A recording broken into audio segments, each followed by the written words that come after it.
Bijouterie Panso mividy volamena, mivarotra sy manamboatra firavaka volafotsy sy volamena, sahaza ho an'ny rehetra. Merci toi amin'ilay nettoa vaovao. Nettoa ity vera. Talia ilay servieta tokana vita eto Madagasikara, izay tsy misy toazy mihitsy. Matokisa an'ilay kalitao tokany Talia. Talia manolotra anao ny Le JD. Charbon Bou manolotra ho anao ny Le JD. Charbon Bou madio, mateza, mora ampiasaina.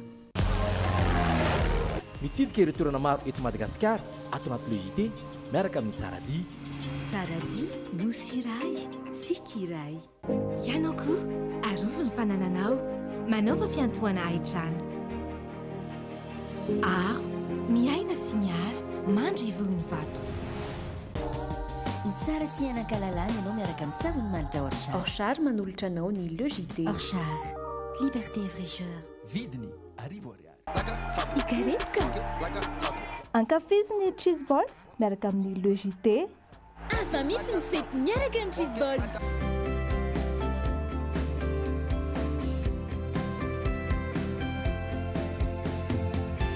Sanifère, le meilleur. Jovena, miaraka, Barea. Jovena, source d'énergie. Miaraka amin'ny Softex, milamina be za, tsisy olana mihitsy. Softex, pour nous, est tellement nous. Ma safidiko numéro 1 malagasy manolotra ho anao.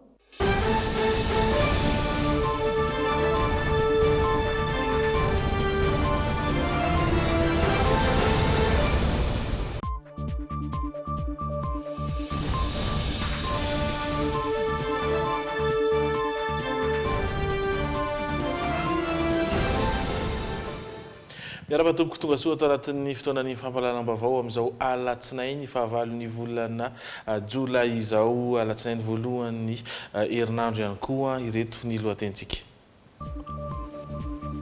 Miraikitra ao am-pony malagasy ny nata fiakatra ny bareny Madagasikara tamin'ny dingana ampaefadalana omaly rehefa nandavy ny RDC Congo tamin'ny alalan'ny tir au but. Izy fiaramanidina roa natokana ho an'ireo mpanohana malagasy indray ho amin'ny lalao ampaefadalana hoy ny filoham-pirenena Andry Rajoelina.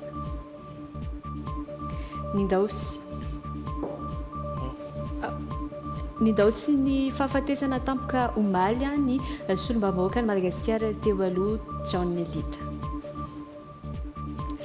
Eo amin'ny maresaka iraisam-pirenena kosa indray dia mbola nogiazan'ny fitondrana britanika ilay sambo tatitra solika iraniana ary nambaran'izy ireo fa hogiazana mandritra ny 14 andro ity sambo ity. Ampifaliana indray tompoko lasy tompoko vavy no hitsidina ny tokantrantsika amin'ity takariva ity manasa antsika ihany koa anaraka ny fampalalam-baovao hatramin'ny farany. Andalina kokoa ny mikasika ny fandresen'ny barean'ny Madagasikara isika ao anatin'ny zanam-pandarana ID Sport izy ihany koa ny lafim-baovao ara-panatanjahantena hafa ho arahantsika ao ary misy ihany koa ny zanam-pandarana tahaka ny hoianao na ny insolite fa zao aloha andao hiaraka hijery ireo vaovao izay nisongadina.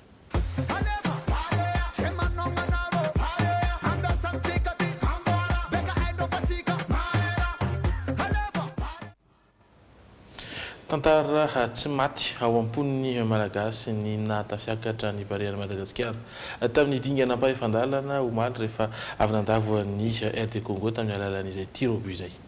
Samy nivoaka ny trany avokoa izy ireo araka izany naneo ny afaliany homariky ny firaisan-kina, naneo ny heviny manoloana ny lalao omaly izay ny fanandrina ny baren'ny Madagasikara sy RDC Congo kosa androany ireo sendranay teny andalany. Nilaza moa izy ireo fa ilaina ny fifantoana amin'ny lalao ahafana miatrika ny ekipa izay hifanandrina amin'ny ekipa pirenena malagasy amin'ny alakamisy ho avy izao.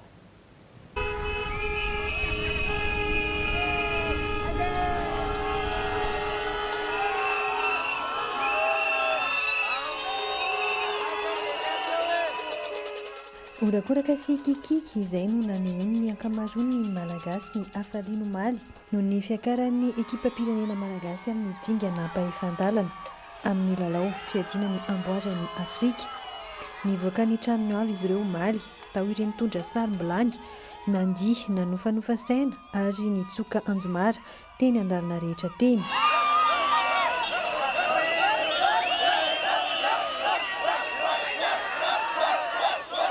Mampiray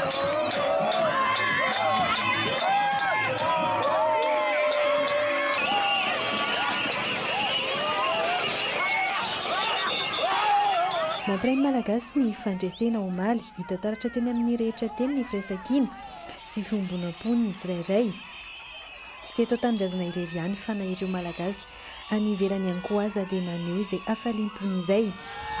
Sarotsarotra ihany aloha andry zareo fa fa hoantsika moa izany fa izany hoe niady hatrany farantsika niady hatrany farany foana dia alefa foana baria hoe antsika modiny kany hoe alefa bare faly tena faly efa napozinay ka e matoky amin'ny barea zay enjina aloha fa mahay le malagasy faly be mihitsy anaiky mijanona mihitsy fonay fa faly be tena faly be ary fiaira be any ekipa-pirenena malagasy. Na izany aza mbola misy hatrany azo arenina hoy ireo olona sendranay androany miamafy hatrany mantsy ny lalao ka ilaina ny fifatohana. Le match samaly aloha zavatra hita dia zao azo lazaina hoe samy teknisiana na le ekipan'ny Congo na le ekipan'ny Baria fa malagasy atsika dia hita ihany hoe niombom-bavaka tamin'ny malagasy tsika dia ny zavatra miseho fotsiny tsara le fitaritana fa atsika zany ny lesoka kelytsika dia eo amin'le 5 dernière minute foana.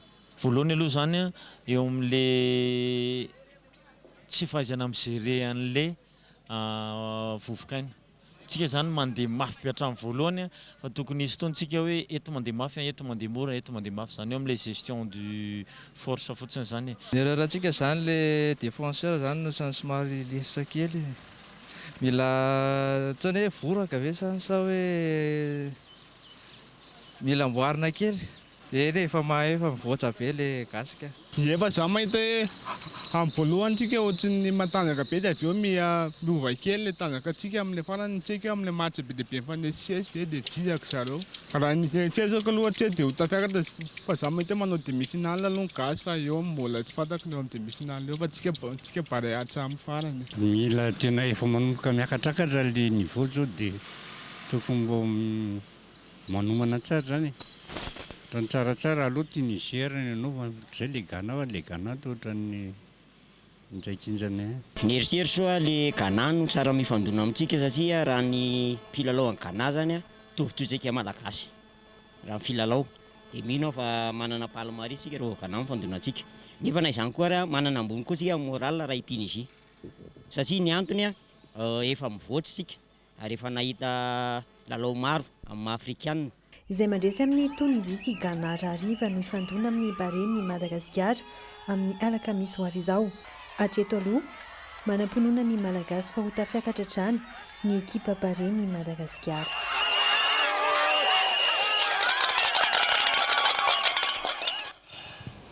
Dia mbola ny akiny izay kanina izay sy ny lalao mpavalon-dalana ny aona ny Bahreïn Madagasikara sy ny Léopard Congo izay hatrany no hojerevantsika fen'olona ireo fanjaonina teto Antananarivo renivohitra omaly hariva. Nafana ny fanentanana teny amin'ireo toerana samihafa omaly hariva nandritry ny lalao izay ny fanandrina ny Bahreïn Madagasikara sy RD Congo mamitiny izay amintsika hatrany mpiarajindra zafatra manana sy dota raha tsaratsara. Ny raisan'ireo mpijery-baolina teny amin'ireo fanjaona rehetra ny fitaintainana omaly hariva. Isan'izany mpijery-baolina tetỳ amin'ny Akordiga vata amin'ny vao nanomboka ny baolina izay ny fanandrina ny ekipa-pirenena malagasy ny RD Congo. Niady mantsy ny lalao satria vao teo amin'ny minitra fahasivy dia natafiditra baolina ny ekipa-pirenena malagasy tamin'ny alalan'ny Ibrahim Mamada.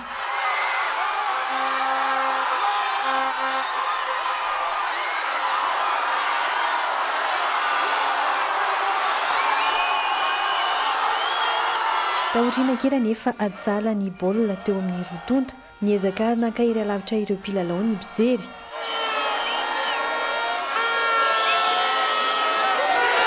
Isan'ireo fanandrasany maro ampiditra baolina ifanevy omaly ka teo amin'ny 7 minitra teo eo no nampidirany baolina faharoa ny Bahreïn ny Madagasikara. Niaraka nioraka teo amin'ny toerana fijerem-baolina ny olona rehetra omaly sy nahatra ela nefa izay hafalian'izay satria niverina ho adzala indray ny lalao. Nangina minitra fohy araka izany ireo mpijery.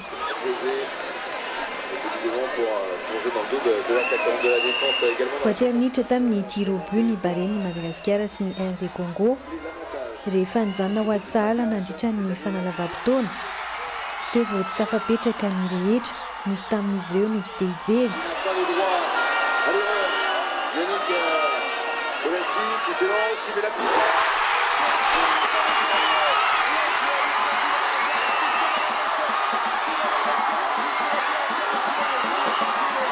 tsy hainotanany intsony nefa ny tsirairay rehefa naharesy ny ekipa-pirenena malagasy tamin'ny alalan'ny tiro au but.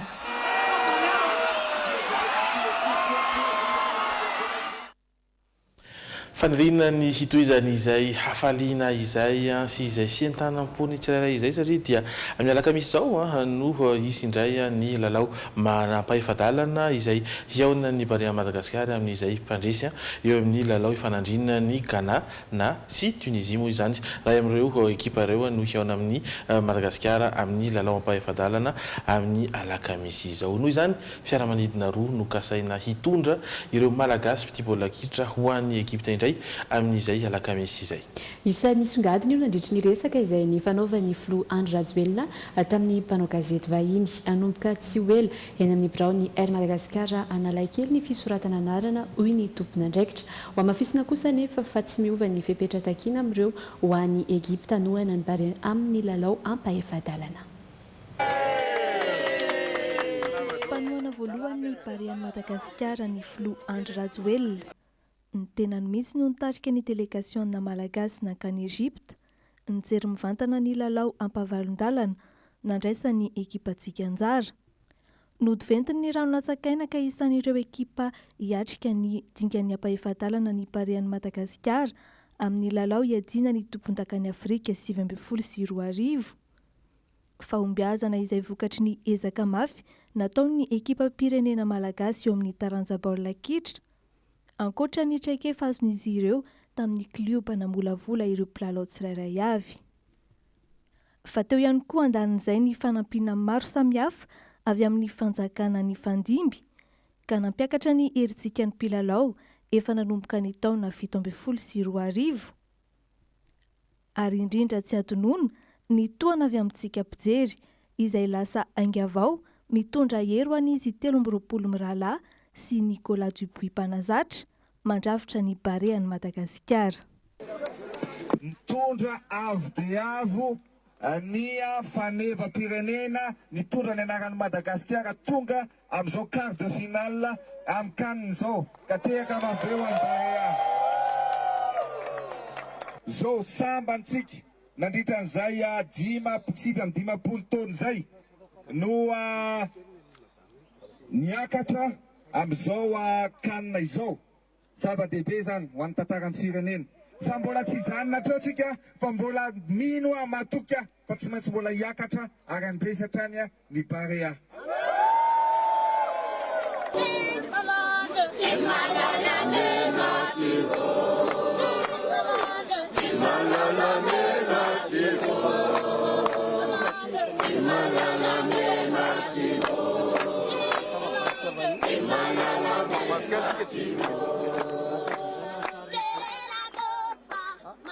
Tafaverina soamantsara tanindrazana Androany tolakandro ireo malagasy mahery ny 700 nanotrina ny Barea Madagasikara tany Egypta ny farany herinandro teo.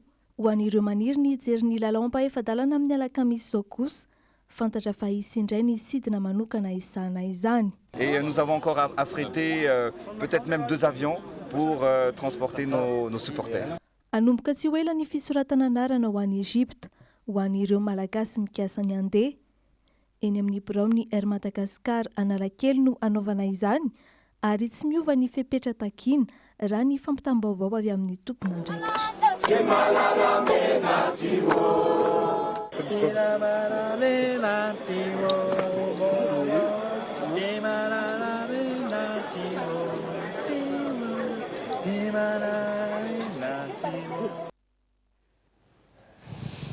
Izany avokoa ny fientanam-pony tsirairay eo amin'izay fanohanana ny Barea ny Madagasikara izay. Fa mbola hakanto ary mahafinaritra hatrany ny mbola mampandrefa efa nanomboka ihany koa totosan'ny farany herinandro teo ny fifantenana voalohany amin'ny Pazapa Incognito. Ny tanànany Toamasina no nandray izany voalohany ary mpifaninana anjato no tonga niatrika ny mpitsara. Miavaka tanteraka ny fifantenana amin'ny maha incognito azy izay no ireo mpifaninana tsy hitan'ny mpitsara mivantana. Fanazavana misimisy entiny Rizadahena Rasolondray be mpikarakara eo amin'ny sarin'ny Dolphe Rakotonyaina. Vita somatsara zany ny fifantenana tatia Toamasina, nisany hoe fotoana voalohany ihany koa ny santarana n'ilay fifantenana anatin'ny mpazapa incognito satria niavaka be tamin'ity taona ity izay hoe incognito izay tsy mipoitra ny tare sy ny bikan'ny mpifaninana tsy hitan'ny mpitsara mandritra ny fifantenana fa dia tena ny feo fotsiny no tena tsarain'izy ireo zany nandritra n'izay fifantenana izay. Da azo atao hoe niavaka ihany koa izay ho an'ireo mpifaninana, misy ny mpifaninana izay tena matahotra an'izay hoe mipoitra izay ary ity incognito ity mihitsy no nahafinaritra azy sy nahaliana azy manokany noho izay hoe tsy mipoitra izay ny tarehany.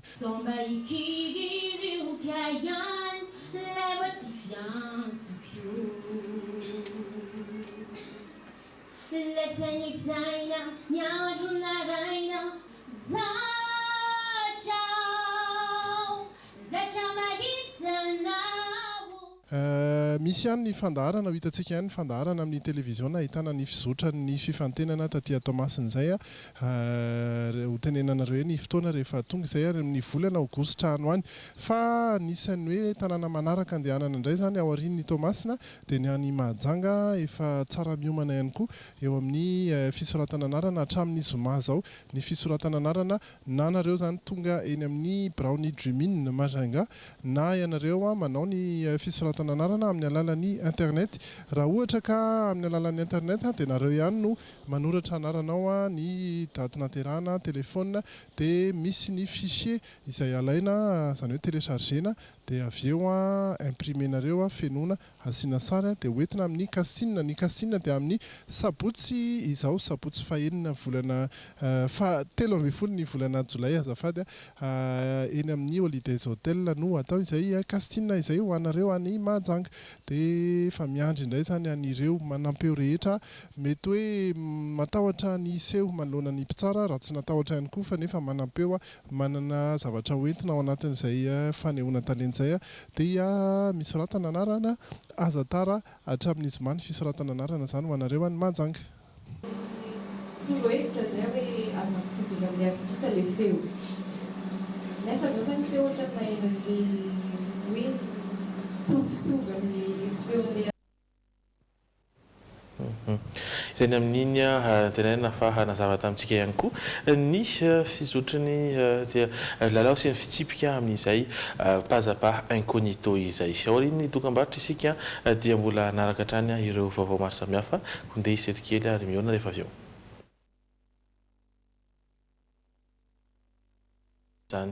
Ary vaovao mampalahelo nindaosin'ny fahafatesana omaly ny solombavam-bahoaka ny Madagasikara teo aloha Randriary Malala Arjona na John Elite. Tsy mbola voafaritra mazavatra eto ny antony tena nahafaty azy fantatra fa nandritry ny lalao baolina kitra no nitrangaly izany ny antsim-prim-baovao entiny Irina Andriamalala sy Aina Raonantsika. Faharoa amby 70 taona no nindaosin'ny fahafatesana tampoka omaly ny solombavam-bahoaka teo aloha ary John Randriary Malala fantatra amin'ny anarana hoe John Elite. Nijery baolina teny amin'ny digy niaraka tamin'ireo akaiky azy ny tenany ary nandritra io no tody tsy fahasalamana tampoka ary nitarika ny fahafatesana. Noentina teny amin'ny hopitaly Andotapenaka saingy tsy afaka nialana nenina akory no izy efa nialaina araka ny fanazavan'ireo mpitsabo. Everina fa fihetseam-po araka izany no nahatonga ilay loza saingy ny fitaliana ataon'ny mpitsabo ihany no ahafahana mamaritra izany. Fantatra teo amin'ny lafiny politika izy tamin'ny mahasolombavam-bahoaka ny Madagasikara voafidy tao amin'ny distrika Anatsimondrano ny tenany. Ankoatra ny tontolo politika dia anisan'ny mpandraharaha fanta-daza ihany koa izy. Tompon'ny orinasa tekno, Elite GSM, Madinox, Big Pizza ary ny Resto Gris. Namela kamboty 3 mianadahy izy. Andrasany eny mandrosoa ivato ny nofo mangatsikany ary ny alarobia no atao veloma farany eny amin'ny FJK Mandravoangy fivavahana mialohany ametrahana azy eny amin'ny fasan-drazana eny Ankatso. Izay eto amin'ny Dreaming dia mbola makahery sy miraro fianonana ho an'ny fianakaviana sy ny akaiky ny John Elite. fa nitondra fanazavana ihany koa momba ny tsao izay ny ely teny amin'ny tambazotra sosialy ny teo anivon'ny HCR. Nanambara ny tompon'andraikitra fa diso ny filazana fa 10 maty teny amin'ny HCR taorian'ny lalao izay nifanandrina ny ekipan'ny Baren Madagasikara sy ny ekipan'ny RDC Omaly. Efa niomana ny teo anivon'ny hôpitaly HCR tamin'ny mety ho fihetsem-po be loatra saingy tsy nisy ny olona tonga teny an-toerana ary ity fanampy-panazavana hoentin'ny tompon'andraikitra voalohany eo anivon'ny HCR ity. Tsy nisy zany na tsisy na naratra na ny namony aina hoe tonga taty amin'ny hôpitaly nakasika tamin'ny fotoana iny zany tsy sarotra fehezana tokoa ny fihetsem-po maro amintsika no tsy mbola mahavita mifehy izany ao anatin'ny hafaliana izany na ao anatin'ny hatezerana. Manoloana izany indrindra dia nanantona mpitsabo iray Rina Andriamalala sy Ainarana tamin'ity androany ity ary nanontany ny tokony ho fitandremana ataony tsirairay mba hisorohana ny loza tampoka ny andindiny avy hatrany ary mandeha rahantsika. Anisan'ny saripady eo amin'ny vatana ny fo, mila kajiana tsara izy io ary tokony ho tandrovina fatratra izany nambary amin'ny mpitsabo. Ho andreo olona manana areti-po na ratsy tositra dia ilaina ny fitaizana tena.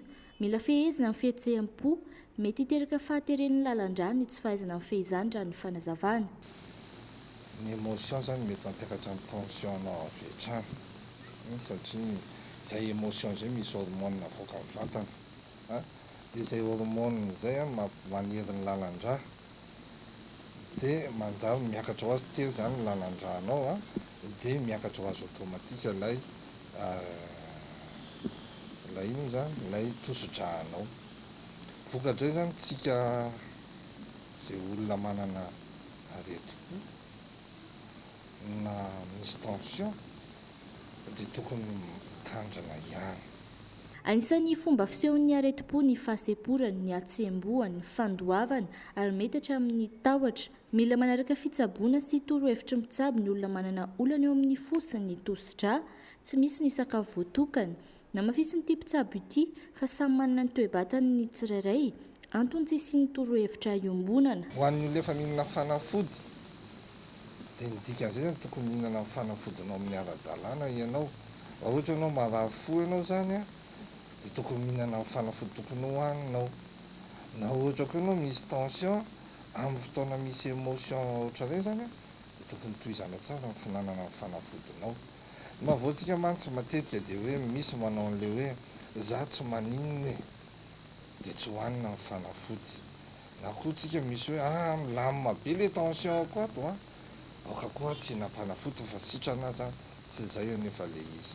Matoa mpitsabo zany manome fanafody aminao hoentina hitaizana amin'ny vatanao, zany hoe hitaizana dia tokony hohaninao mandrakariva ary hatsaina dia miaraka amin'ny fitondran-tena amin'ny fiainana zany tokotenena. Miantso ny rehetra ho tony ary ahifeny fihetsem-po hatrany ny mpitsabo manoloana izany. Lafim-baovao hafa kosa indray. Iara-iasa amin'ny Madagasikara hamany olana amin'ny tsy fanjarian-tsakafo ny fitondrana koreana. Atao lara-pamiana amin'izany any amin'ny faritra atsimo hoy ny sampandrara nasionaly izay misahana ny fanjarian-tsakafo. Ndeo rahantsika ny fanampim-baovao. Betsaka ireo ezaka efa natao saingy mbola betsaka amin'ireo malagasy hatrany no tratry ny tsy fanjarian-tsakafo hoy ny sampandrara nasionaly misahana ny fanjarian-tsakafo na ny ONN. Ny faritra atsimo nosy ny tena iaran'izany. Isy tetikasa vaovao indray ampiarina toato izay fiaraha-miasa ny fitondrana koreana. Tombony amin'ilay fiarahana aminy zany izy efa niainan'ilay zavatra mahazo antsika zao araka n'ilay filazany teo dia eo ilay fanampiny atao hoe ara-bola fa ny zava-dehibe ihany koa zany ilay fizarana an'ilay traikefany amin'ilay ahoana ny nataony namongorany an'ilay tsy fanjarian-tsakafo tany amin'ny Korea. Zay zany aloha tena tombony ngeda be amin'ilay fiaraha-miasa amin'izay zariko. Famaliana foana zany no ataontsika réponse moa izy raha miteny vazaha. Zany hoe anaty crise foana tsika zany raha miresaka tsika Grand Sud mba nialana amin'izay zany dia mifametrahana zavatra maharitra. Za zany tsy resaka ny atao hoe ny fotodrafitrasa fa ny zavatra azontsika atao zany hoe misoroka. Ny fisoroana zany azo atao tsara amin'ny fametrahana ny sécurité alimentaire sy ny sécurité nutritionnelle fa ihany koa ny tena ao anatin'izay zany ny fiaraha-miasa amina sampana maro zany sahala amin'ny fambolena amin'ny ministère de l'agriculture, ao amin'ny fanabeazana ministère de l'éducation, ny rano. Ratsahivina efa namoaka fanambarana mahakasika ny loza mananontany amin'ny faritra Atsimon'Nosy amin'ny tsy fanjarian-tsakafo ny tranokala tserasera frantsay iray. Foezaka ihany ny vonjena ho an'ireo ankizy misy 5,000 tamin'izany fotoana. Nanambara ny tompona andraikitra fa mila famatsim-bola goavana ahafahana mamany olona ny tsy fanjarian-tsakafo. Tranga fiarahamonina voasambotra ny polisy ireo telo miraharaha voaroroy amin'ny resaka vakitrano tao an-tanànan'ny Ivohibe. Mbola tratra niaraka tamin'izy ireo ny entana rehetra nangalariny tahaka izay ihany koa ireo famaky sy baramina nampiasainy tamin'ny fandrombana. Tamin'ny herinandro lasa teo ihany koa nefa nosaran'ny polisy teny Andavamamba ilay tovolahy 20 taona ahahina ho tompon'antoka amin'ny fandrombana fiangonana. Mbola misy namany hafa izay karohana kosa nefa araky ny vaovao izay nomeny mpitandro filaminana trany. Panneau solaire, ordinateur, lecteur, akanjo sombony amin'ireo entana trateky ny polisy tao amin'ny trano nisy azy telo lahy. Mbola hita niaraka tamin'izy ireo ihany koa ny baramina sy ny famaky, fitaovana ampiasain'izy ireo rehefa manatanteraka ny asa ratsiny. Samby lasibatry ny alatra na ny trano fonenana na ireny toeram-pivarotana ireny. Na izany aza ny aiky ny elokavitany izy telo lahy ary natolotra ny fampanoavana ao amin'ny fitsarana mbaratonga voalohany any Iosy. Misy ny vaky labotiky, vaky trano, vaky lakozy, tena tsy mifidy mihitsy zalahy, isan-karazany entana zany tratra tao amin'ny zalahy reo daholo. Atao moa famotorana ary mbola misy ny namany dia mbola mitohy ny fikarohana amin'izao fotoana izao. Ny talata 2 Jolay kosa no voasambotra teny Andavamamba ilay tovolahy 17 taona, voaroroy ho nandroba fiangonana ary ahina ho namaky trano teny Anosy Andrefana ka nahaverezana groupe électrogène, boky fampianarana ary solosaina. Efa andalam-pikarohana ireo namany hafa ny polisy avy ao amin'ny boriboritany fahadimy. Any ivelany kosa toy n'ilay sambo iraniana mpitatitra solika nandalo tao amin'ny détroit de Gibraltar ny alakamisy teo. Fantatra fa hogiazan'ny fitondrana Britanika ka tsy afaka mihetsika mandritra ny 14 andro ity sambo ity. No mafisy ny mpampanololana Britanika ihany koa fa ny fandikana ilay lalàna efa tinapaka teo anivon'ny vondrona Europeana tamin'ny taona 2024 no antony izao fa tsy misy idirany amin'ny resaka politika iraisam-pirenena. Namaly izany kosa nefa Teheran ka nilaza fa politika fa tsy maintsy roso amin'ny dingana mafimafy izy ireo rehefa tsy manaiky ny amotsitra ilay sambo araky ny fangatahana pahatsorana nataony ny fitondrana Britanika. Mbola nigazy ny fitondrana Britanika ilay sambo mpitatitra solika iraniana izay voalaza fa mitatitra solika antsokosoko mihazo any Syria. Fantatra fa nalavain'ny fitsarana tampona ao Gibraltar ho 14 andro ny fikazana io sambo grâce ho an'io nateo azany fangatahana nataony fitondrana iraniana tamin'izy ireo ny amotsorana izany. Tsy nanome fanamarihana mikasika izay nangalana sy ny hitaterany io solika io ny fanjakana iraniana.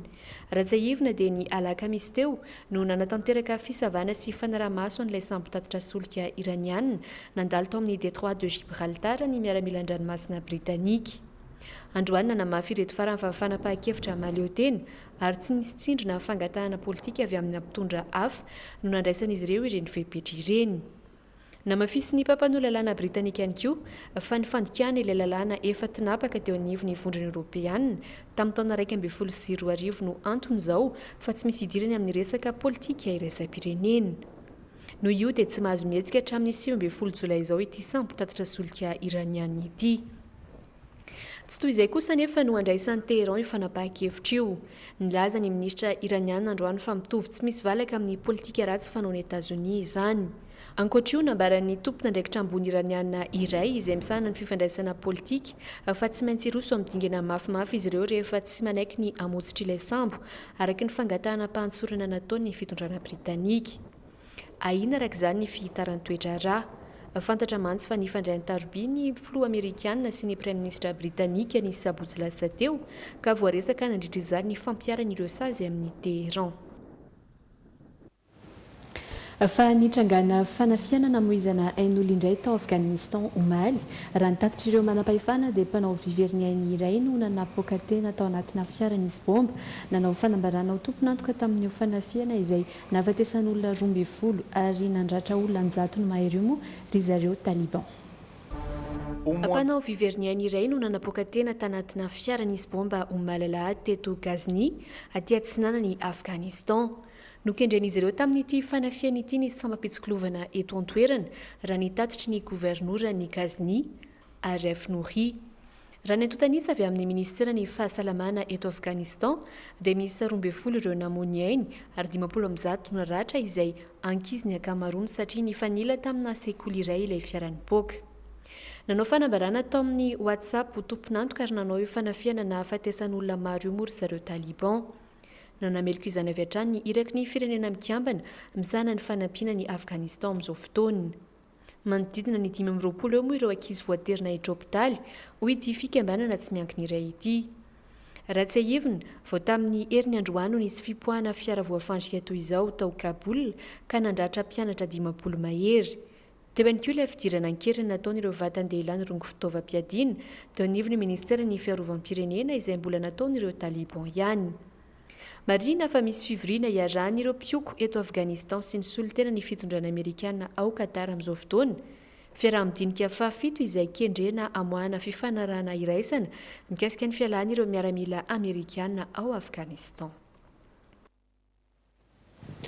Izay ihany koa no mamarana aloha ny pejin'ireo vaovao izay nasongadina tamin'ity androany ity ampatsahivina aminao hatrany fa nioraka faly ary ny entam-po avokoa ny malagasy rehetra atao anatin'ny fandresen'ny barean'i Madagasikara omaly teny an-dalambe no nanehoan'izy ireo izany fandresena teo amin'ny tir-au-but ny République démocratique ny Congo izay. Fantatra ihany koa fa isy fiaramanidina roa natokana ho an'ireo mpanohana ny malagasy indray ho amin'ny lalao ampahefadalana hoy ny filoham-pirenena tany Egypta. Mikasika ny vaovaon'ny ONN indray ny amin'ny fanjari-tsakafo anisany nojerevantsika teo mikasika izay ary anisany vaovao izay nosongadina teo ihany koa ny fahafatesan'ny solombavambahoaka Madagasikara teo aloha John Elita Ratoka Nigerbola teny amin'ny diga omaly. Ireto kosa indray ary miandrantsika ato anatin'ny tapany faharoa amin'ity takariva ity.